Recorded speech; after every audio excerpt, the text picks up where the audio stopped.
Bonjour et bienvenue. Aujourd'hui, nous allons entamer la correction de notre série numéro 3, c'est-à-dire les instructions conditionnelles que nous avions vues précédemment. Sans plus tarder, nous allons entamer notre premier exercice. Exercice 1. Écrire un algorithme qui permet d'afficher la valeur absolue d'un nombre donné. Pour réaliser ce programme, d'abord, vous devez au préalable savoir comment calculer la valeur absolue d'un nombre. Et nous savons tous que pour calculer la valeur absolue d'un nombre, si on dit valeur absolue de x, ou bien la valeur absolue de n est égale à x si x est positif, c'est-à-dire supérieur à 0, ou bien moins x si x est inférieur à 0. Donc, quand on parle ici, ce sont des conditions que nous allons réaliser. Maintenant, dans notre exercice, nous allons réaliser un programme, un algorithme qui va réaliser ce programme, calculer et afficher la valeur absolue d'un nombre. Allons-y à la correction pour voir ce que ça va donner. Corriger série numéro 3. Solution 1. On nous a averti d'abord l'écriture des entêtes d'algorithmes est omise dans quelques solutions. On va partir directement à l'essentiel. Déclaration des variables. Pour calculer la valeur absolue d'un nombre, on va déclarer d'abord le nombre. Variable n de type réel. Début. Écrire, entrer un nombre. Lire n. On dit si n est inférieur à 0, alors écrire la valeur absolue est moins n. Sinon, écrire la valeur absolue est n. Fin. On sait que la valeur absolue est soit positive, soit négative. Alors, si la valeur absolue est négative, on demande au programme de nous écrire la valeur absolue est moins n. Sinon, de nous écrire la valeur absolue est n. Fin.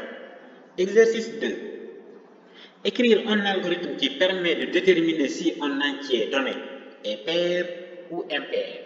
Pour savoir si un nombre est pair ou impair, c'est très simple. Il suffit de calculer son modulo, le reste de la division. Si un nombre est divisible par 2 et ça reste 0, c'est-à-dire que ce nombre-là est pair. Et si ça ne reste pas 0, alors ce nombre est impair. C'est ce qu'on appelle modulo le restant de la division. Si le nombre modulo 2 égale 0, alors ce nombre est pair. Sinon, ce nombre est impair. Allons-y à la correction pour voir. Solution 2. Déclaration des variables. On déclare n comme étant entier. Dans le corps du programme, nous allons écrire, entrer un nombre, lire de ce nombre. Si n modulo 2 égale 0, alors écrire ce nombre est pair. Sinon, écrire ce nombre est impair. Fin. C'est exactement ça. Si le restant de la division d'un nombre par rapport à 2 est égal à 0, alors ce nombre est pair. Sinon, ce nombre n'est pas pair. Jusqu'à présent, nous voyons que des conditions simples. Exercice 3. Écrire un algorithme qui demande 3 lettres à l'utilisateur et l'informe ensuite si leur ordre de lecture est le même que l'ordre alphabétique. Ici, au lieu de E, c'est E. Alors, ici, on veut faire un programme qui lit 3 lettres et nous informe si leur ordre de lecture est le même que leur ordre dans lettres alphabétiques.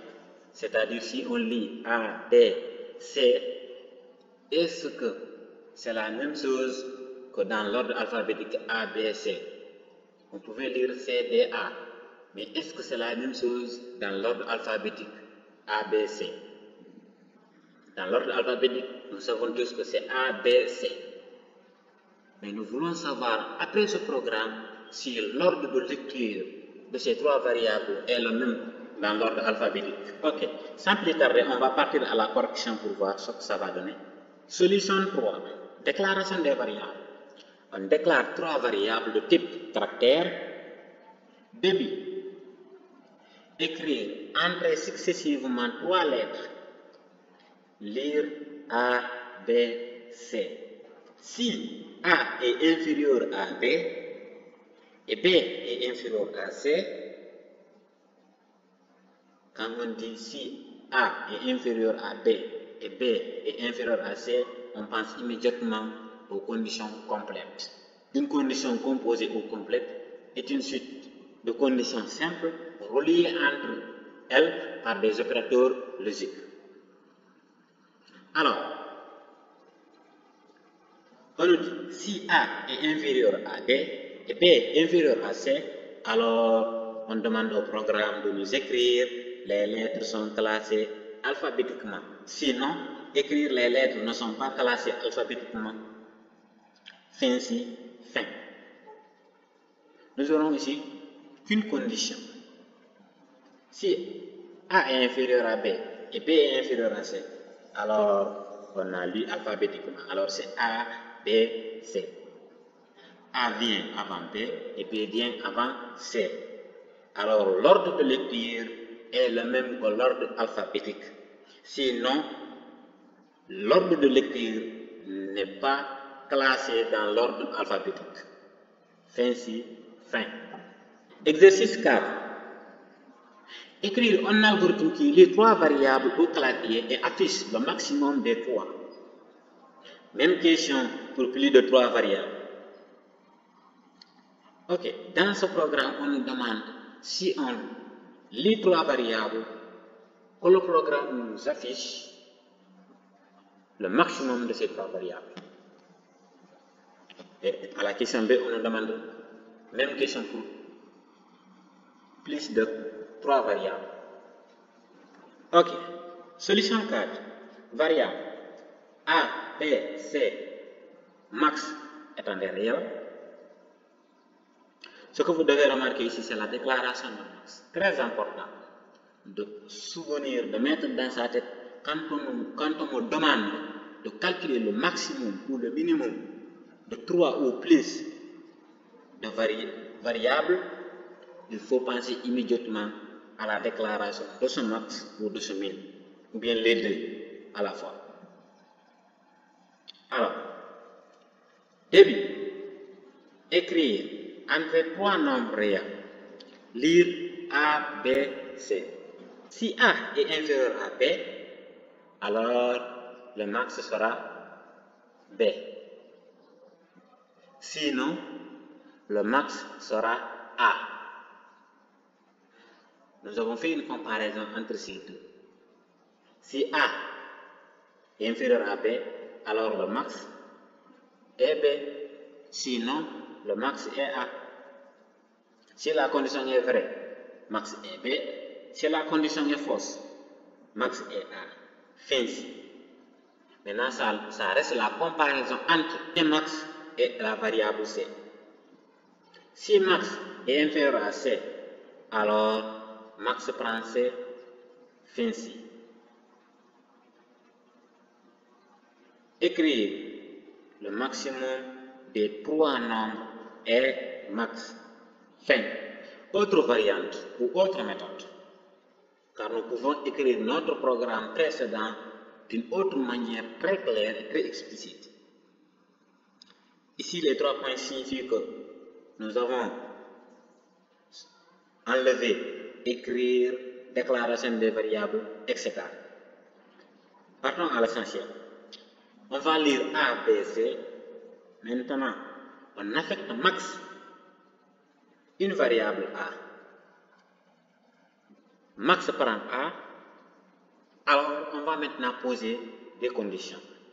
Si max est inférieur à B, alors le max est B maintenant. Fin. Si max est inférieur à C, alors max est C maintenant. Fin C. Écrire le maximum des trois nombres est max. Très bien. En ce cas, certains vont se demander pourquoi on n'a pas dit sinon écrire, sinon si écrire. Très bien. Pourquoi on ne va pas faire ici sinon si? Car si on fait sinon si, dès qu'on rencontre une première condition qui est vraie, alors le programme ignore les autres conditions qui restent.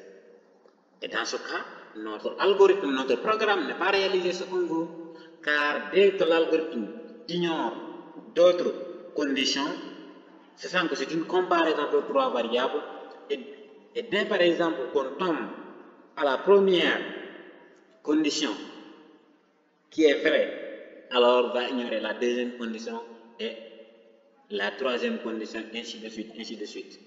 Donc, ce programme-là ne sera pas un bon programme pour comparer des variables.